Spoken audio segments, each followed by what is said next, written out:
Hi everyone, Season 27 is about to launch, and for those of you who are going to play Necromancer, I've prepared this little handbook about how to progress into endgame with your freshly leveled character. So I did already talk about the Haedrig's Gift in a separate video, but to reiterate that really quickly, it is fairly simple with the Rathma set. So you have a rather strong nuke skill with Army of the Dead, which easily carries you through GR20. So the main thing you have to watch out for is that you roll cooldown wherever you can, and as long as you have the setups with all the pets resetting your cooldown when they attack, you're gonna be okay. The set also gives you 75% damage reduction by default, which is usually not really that great on this build in the end game, but at least for the early levels, you are actually more tanky than most other builds without any other additional toughness items. It just becomes worse and worse as you progress higher and higher, because you don't actually add any more significant toughness buffs later on. So Rathma, it's no secret, is very squishy, so you gotta be careful, and you have to roll a lot of cooldown reduction. What you see here right now is the first run, just like Torment 10 with the full set and yellow items, 0 Paragon, only the Bane of the Powerful. So basically, fresh coming from Haedrig's Gift, you can already run around Torment 10 or so. It is rather slow paced at the start, as you can see. I'm not really struggling to kill enemies, it's just that you can't really nuke very often, so it has a very slow start as a Necromancer. There is an alternative to play like LOD Red Necromancer, especially if you're in a party, but this also requires you to actually level up that LOD gem and get some other like kind of important pieces to really make that good. So I would just suggest stick to the Rathma and go at a rather slow pace, and then rejoice as you get stronger and stronger. If you want to check out a full build guide, I have that here. Here's the planner, it's in the description. There's my video guide, there's my written guide, so everything is there if you want to see more about the Rathma Necromancer. I'm not going to talk about all the details here. The first two items you're trying to get are the Fate's Vow, the Helm for Rathma Necromancers, and the Funerary Pick, or also the Jessup Scythe. So preferably you would spend your Death Breath and your materials to try to upgrade Scythes. There's only 5 of them, so the odds are very good.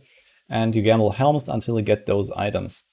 So in this clip here, this is just with the Fate's Vow added to the setup. I'm already running Torment 13, so the power is quite high, but again, the pace is rather slow until you can speed it up later on with especially more cooldown reduction.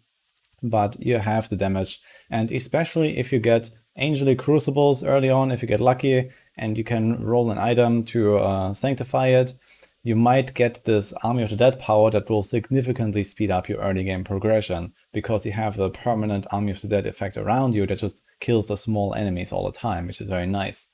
Here you can see the next step. So once we have Fate's Vow and Funerary Pick together, you have to try to keep up that Siphon Blood buff all the time. You can see it on the buff bar with the 10 stacks here. And this is going to be one of your other big damage multipliers.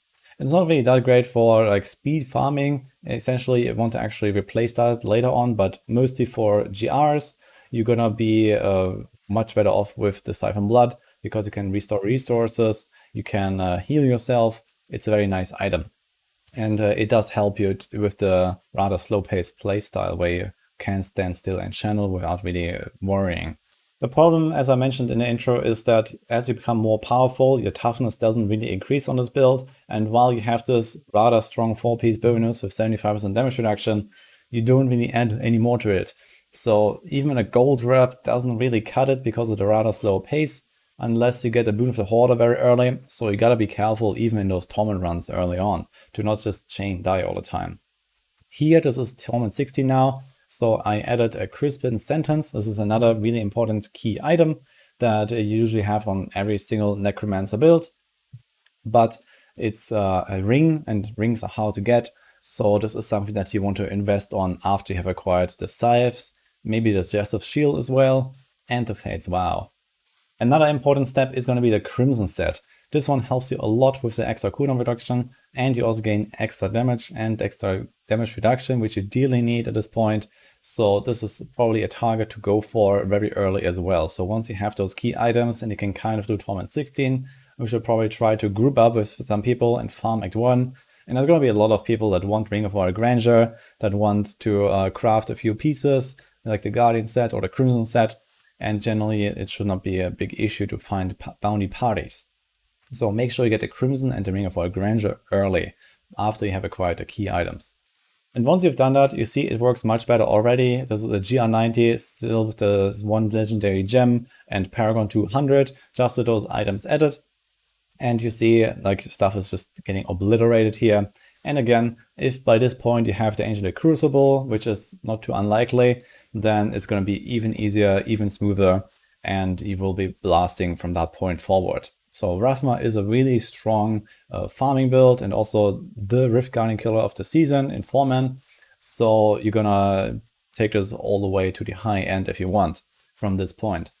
And obviously, once you have this set up, you can farm for anything else that you want. So the trag'oul Nova Necro or LOD Nova Necro are also really high in demand this season. You can farm rats, you can try to get up your LOD rat setup so that you can do speedruns with other people. So there's a lot of options on a Necromancer this time around that are all pretty powerful. So just some quick tips I wanted to highlight for you guys playing Necromancer. I wish you guys a good start in Season 27, and hopefully everyone's going to have a lot of fun. I have all the important stuff linked in the description, so go check out the guides there, and I'll see you guys next time.